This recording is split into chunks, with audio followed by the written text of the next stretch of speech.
अस्सलाम वालेकुम दोस्तों, मैं हूं मोहम्मद अल्ताफ और आप देख रहे यूट्यूब चैनल स्टोरी नॉलेज। कदीम यूनान में ख़वातीन को कई सालों तक तिब की तालीम हासिल करने से मना किया जाता था। एक्नोडिस 300 कबल मसीह में पैदा हुई थी।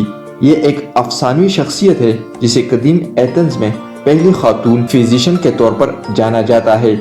इसकी कहानी रोमन मुसन्निफ गाइस जूलियस हेगनेस ने अपनी फेबलों में लिखी है।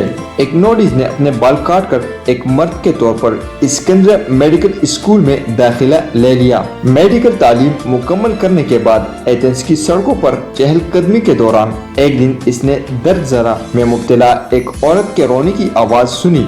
ताहम औरत नहीं चाहती थी कि एक्नोडिस इसे छुए, हालांकि वो शदीद दर्द में मुब्तला थी क्योंकि वो समझती थी कि एक्नोडिस एक मर्द है।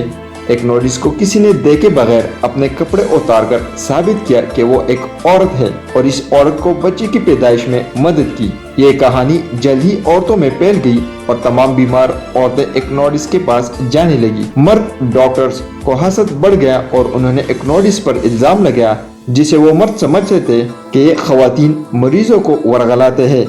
इस पर मुकदमा चलाया गया। इसके मुकदमे की समाअत में एक्नोडिस अदालत के सामने खड़ी हुई और साबित किया कि वो एक औरत है, लेकिन इस बार मेडिकल की तालीम हासिल करने और बतौर खातून मेडिकल की मशक करने पर मौत की सजा सुनाई गई। खवातीन ने इस सजा के खिलाफ एहतजाज किया, खास तौर पर इन जजों की बीवियों ने जिन्होंने एक्नोडिस को सजाए मौत की सजा सुनाई थी। अपनी बीवियों और दीगर खवातीन के दबाव को बर्दाश्त करने से कासिर जजों ने एक्नोडिस की सजा को खत्म कर दिया और इसके बाद से खवातीन को मेडिकल की मशक करने की इजाजत दी गई, बशर्ते कि वो सिर्फ खवातीन की ही देखभाल करे।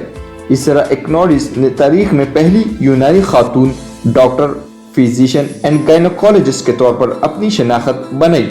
एक्नोडिस के काम को जाहिर करने वाली ये तख्ती ऑस्टिया, इटली में खुदाई के दौरान बरामद हुई थी और अब ब्रिटिश म्यूजियम में इसे नुमाइश के लिए रखी गई है।